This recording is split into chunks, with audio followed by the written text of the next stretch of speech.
জান দেখো রে বা, এই যে আমার স্বামী আহমেদ আছে না, মনা বদবসন, চট্টগ্রামের ওদিকে একটা চিকন করে সাওয়াল হয়, বিভিন্ন কমেডি টমেডি করে, হয়। উচিত কথা পায়, আবার ওদের নাটকে অভিনয় করেছে তাই, খুবই ভালো, আমি কিন্তু ওনার ফ্যান।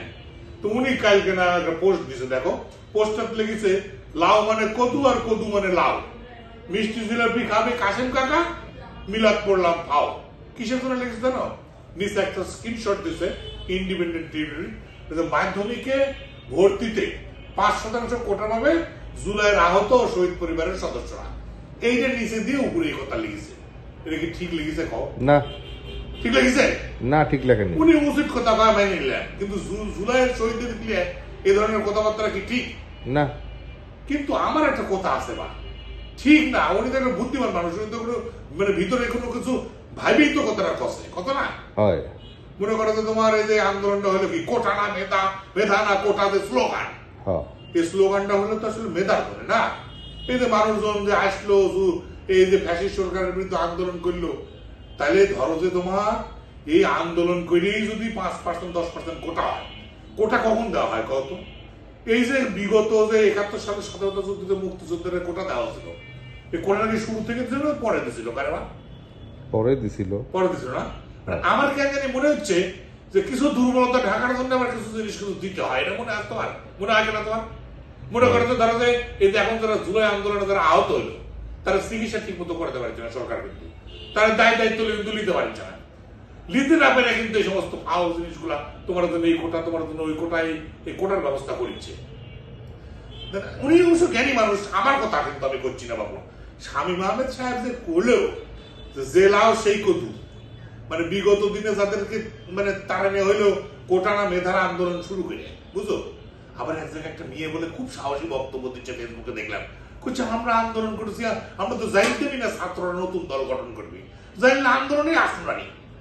বাপুরে এখন এই সমস্ত কথা বলে হবি? হ্যাঁ, একটা বিজয় অর্জিত আছে। এখন আমার যেটা মনে হচ্ছে, ধরো বাংলাদেশে তো মেলা তোমার ভুয়া মুক্তিযোদ্ধা ভরে গেছিল, মনে আছে না তোমার?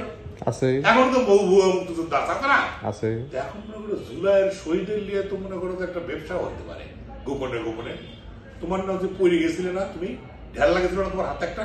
হয়। এই যে তুমি আন্দোলনের সময় হয়, ঢেল লাগে তোমার হাতে কাটে গেছিল, এখনো তো ইয়ে আছে, তুমি বাবু যায় একটা সার্টিফিকেট লাও।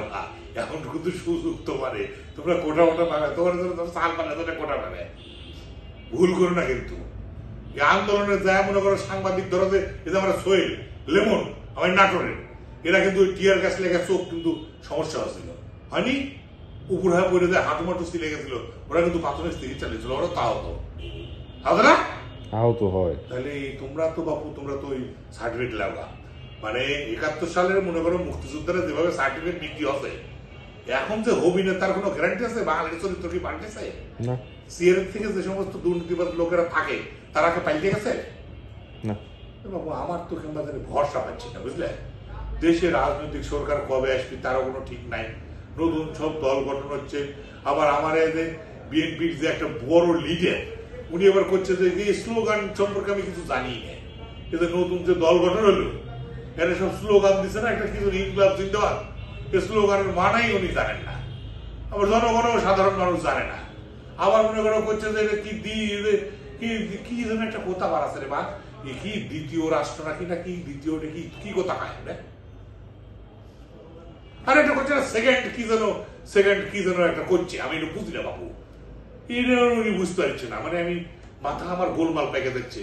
জেলাও সেই কদু, কাশেম কাকা মিলাদ পড়লাম, কাশেম কাকা জিলিপি খাবে, আমরা ফাও মিলাদ পড়লাম, মানে যুদ্ধ টুদ্ধ, মানে যে আন্দোলন প্রশ্নবিদ্ধ, মানে এগুলো কথা কওয়া ঠিক না বাবু।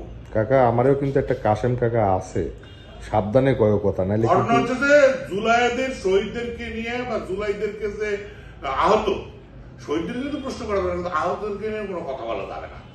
তোমরা একটু ভরসা রাখো এই সরকারের উপরে, বুঝতে পারছো? মানে এই সরকারের উপর ভরসা রাখতে হবে এই কারণে, এই সরকার কিন্তু একটা বিশ্বাসযোগ্যতা দানা আছে, মনে করো, তাই না? যেমন তোমার সফল একটা ইয়ে হচ্ছে এখন, যে শয়তান ধরার কাজ চলেছে, সফল কিন্তু এটা, হ্যাঁ, দেশের শান্তি প্রতিষ্ঠা কিন্তু সফল, আইন শৃঙ্খলা বাহিনী কিন্তু একটা সফলতার সাথে দেশ পরিচালনা করছে, দেশের জনগণের মানুষের কিন্তু কোনো ধরনের কোনো ইয়ে নাই, অভিযোগ নাই, ঠিক না? আরে কথা কও, ঠিক, আমার কোনো অভিযোগ নাই, অভিযোগ আছে, জনগণের কোনো অভিযোগ নাই।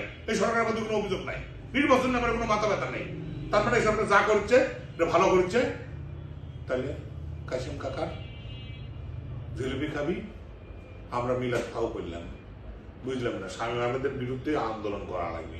উনি যা লেখা আমাকে বিব্রতকর পরিস্থিতি ফেলা দিতে, আমি বাবু এই মানে তোমার শামীম ভাই বছর মনা ভাই, আপনি কিন্তু ঠিক করেননি কথাটা কয়া, আপনি এটা উইথড্র করবেন, সাবধান করে দিলাম।